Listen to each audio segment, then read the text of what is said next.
আমাদের দলটাও কিন্তু মায়ের দেওয়া ক্রিকেট টিম, এটা মনে রাখতে হবে।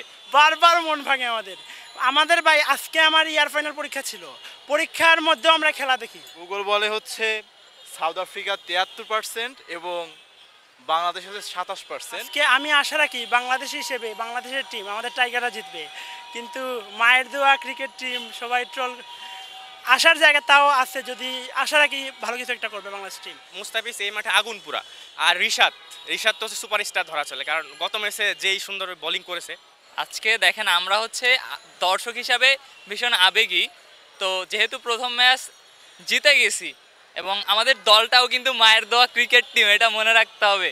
তো এখন হচ্ছে গিয়ে সবাই প্রশংসা করতে করতে দেখা যায় যে এরা এক্সপেকটেশন মনে করে যে আমরা এক ম্যাচ জিতে গেছি, অনেক কিছু হয়ে গেছে। তো এরা হচ্ছে গিয়ে অতিরিক্ত এক্সপেকটেশন নিয়ে ম্যাচটারে পুরো হেল করে দেয়।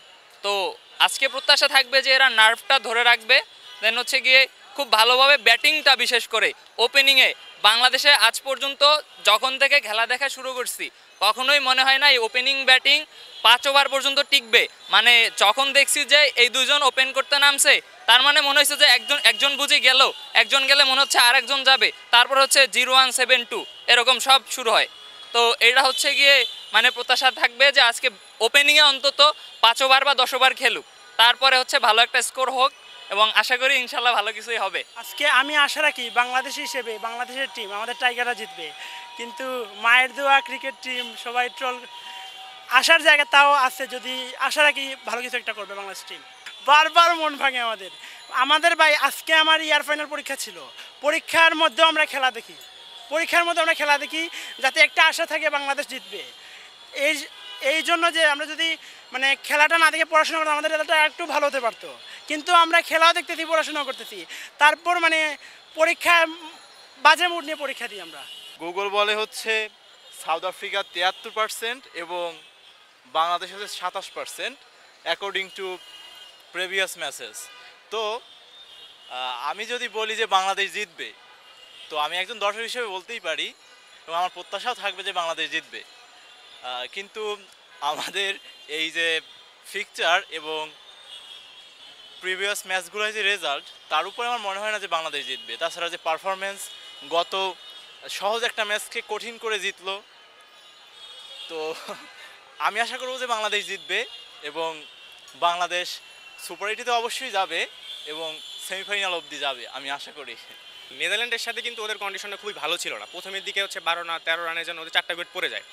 ওই ক্ষেত্রে হিসাব করলে হচ্ছে বাংলাদেশের বোলিং লাইন আপ কিন্তু অনেক হার্ড এখন, কারণ হচ্ছে শ্রীলঙ্কার সাথে যে ম্যাচটা হলো এখানে কিন্তু সবাই অনেক ভালো বোলিং করেছে, কিন্তু বাংলাদেশের যে জায়গায় সমস্যা সেটা হচ্ছে ব্যাটিংয়ের জায়গাটা। তো এই ক্ষেত্রে যদি তানজিদ তামিম বলেন, তারপরে হচ্ছে সৌম্য সরকার, লিটন দাস গত ম্যাচে ভালো পারফর্ম করেছে, কিন্তু সেই মানে ওর থেকে মানুষের যে আশাটা সেটা অবশ্য আমার মনে হয় না সে পূরণ করতে পারছে। এইদিকে সাকিব কিন্তু গত ম্যাচ খুবই বাজে খেলছে ধরা চলে, কারণ 3 ওভার বল করে মেবি 30 রান না কত রান দিয়েছিল সাকিব। আর এদিকে হচ্ছে ব্যাটিংও তো ভালো করে না, কারণ ওই যে সময় ব্যাটিং করে এই সময়টা হচ্ছে একদম কুশাল একটা মোমেন্ট, ওই সময় যদি সে ভালো কিছু রান দিতে পারে এই ক্ষেত্রে দলের জন্য অনেক ভালো হয়। এক্ষেত্রে মাহমুদুল্লাহ রিয়া তো সবসময়ই ভালো করতেছে, ওর প্রতি তো সবার একটু এক্সপেক্টটা অনেক বেশি থাকে। এক্ষেত্রে আজকে আমি প্রত্যাশা করব যে ফার্স্টের দিকে যারা ব্যাটিং করে ওদের হচ্ছে যদি রান কিছু করে দিয়ে যেতে পারে, তো সৌম্য আর তানজিদ তামিম এরা যদি ভালো একটা পার্টনারশিপ গড়ে দিতে পারে, এই ক্ষেত্রে হচ্ছে বাংলাদেশের জিতার একটা পসিবিলিটি থাকবে। বোলিং হচ্ছে আজকে বাংলাদেশ অনেক ভালো করবে, এটা আমি প্রত্যাশা করি। আর এক্ষেত্রে হচ্ছে মুস্তাফিজ আজকে যে মাঠে খেলা, এটা বলা হয় যে মুস্তাফিজ এই মাঠে আগুন পুরা, কারণ গত হচ্ছে অনেক কয়টা ম্যাচ সে এই ইয়াতে খেলেছে আর কি। তো এই ক্ষেত্রে হচ্ছে মুস্তাফিজ বোলিং অবশ্যই ভালো করবে। আর রিশাদ তো হচ্ছে সুপারস্টার ধরা চলে, কারণ গত ম্যাচে যেই সুন্দর বোলিং করেছে, এই ম্যাচে প্রত্যাশা থাকবে অনেক ভালো বোলিং করবে। আজকে যদি ম্যাচ জিততে পারে চোখ বন্ধ করে বাংলাদেশ হচ্ছে 8-এ খেলবে। তো এই ছিল আমার প্রত্যাশা আজকে।